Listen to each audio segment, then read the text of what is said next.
Hey guys, Assalamualaikum. Welcome back to my channel W and Recipe. நான் சும்மா தானே இருக்கேன். சட்டியில் ஆயிலை ஊற்றிட்டு இஞ்சி பூண்டு பேஸ்ட் போட்டேன்.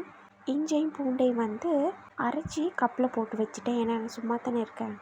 சட்டியில் தேனி ஊற்றிட்டு இஞ்சி பூண்டு பேஸ்ட்டு போட்டு சின்ன சீரகம் பெரிய சீரகம் போட்டு நல்லா பொரிய விடணும்.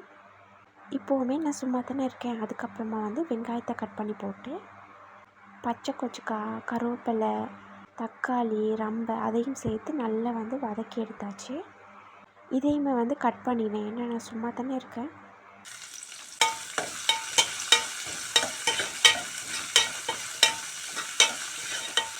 கிழங்குமே போட்டால் நல்லா கறி இறுவி திக்காக வரும்.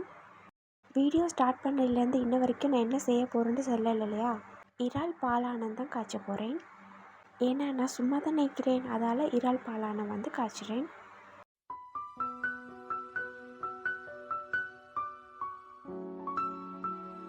கொஞ்சமாக வதங்குறதுக்கு ஆயில் போதா மாதிரி இருந்துச்சு. இன்னும் கொஞ்சம் ஆயிலுமே சேர்த்துக்கிட்டேன். வெங்காயம் தக்காளி பச்சை கொச்சிக்காய் எல்லாம் வதங்கினதுக்கு அப்புறமா கிழங்கையும் கட் பண்ணி வச்ச கிழங்கையும் அதோடு சேர்த்தாச்சு. கொஞ்சமாக வெந்தயமுமே சேர்த்துட்டேன். வெந்தயம்னு சொன்னால் உளுவரிசி. நல்லா இதெல்லாமே சேர்ந்து நல்லா ஆயிலோடு நல்லா வதங்கி வரட்டும். சைடில் தேங்காயுமே திருவிட்டு வந்துடுறேன். அதுக்கப்புறமா தலைப்பால் வேறையாக 2வது பால் வேறையாக எடுத்து வச்சுட்டேன். இப்போ 2வது பாலை தான் ஊற்றுறேன். 2வது பால் ஊற்றக்குள்ள நல்லா கிழங்கு வேகிறதுக்கு எவ்வளோ தண்ணி தேவையோ அவ்வளோத்துக்கு ஏற்ற மாதிரி பாலை ஊற்றிக்கோங்க. நீங்கள் அப்படியே வீடியோ பாருங்கள். அரிசியை கழுவிட்டு சட்டியில் போட்டு தண்ணியெல்லாம் ஊற்றி தேவையான உப்பும் போட்டு வேக வச்சுட்டு வரேன். பாலான மாதிரி காய்ச்சறதால மஞ்சள் கொஞ்சம் கூடையாகவே போட்டேன். ஒரு கரண்டி மாதிரி கொச்சிக்காத்தூள் ஒரு 3/4 கரண்டி மாதிரி சேர்த்தாச்சு. ஏற்கனவே உரப்புக்கு பச்சை கொச்சிக்காய் ஒரு 4 மாதிரி கட் பண்ணி போட்டிக்கிறேன். அந்த உரப்பு போதும். கொச்சிக்காய் லைட்டாக போட்டேன். இப்போது கிழங்கு லைட்டாக வெந்துருச்சு. இப்போ நாங்கள் இறாலை அதில் சேர்த்துக்குவோம். இறாலுமே க்ளீன் பண்ணி கழுவி எடுத்தாச்சு. ஏன்னா நான் சும்மா இருக்கேன்ல. இப்போ நம்ம சும்மா தான் நிற்கிறோம். அதால் இறாலையும் அதோடு சேர்த்து நல்லா கொதிக்க விடலாம். இது ஒரு 6-7 நிமிஷம் மாதிரி கொதிக்கட்டும்.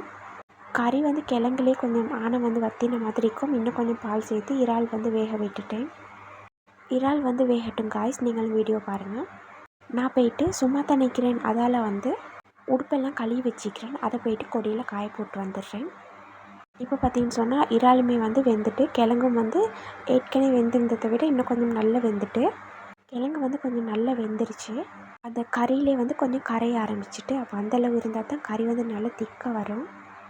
இறால் வேகக்குள்ளையும் தண்ணி விடும்ல. அந்த தண்ணி 2வது பால் ஊற்றினா அதெல்லாம் நல்லா வற்றி இருவினதுக்கு அப்புறமா கடைசியாக தலைப்பாலை ஊற்றி இறக்கினா சரி.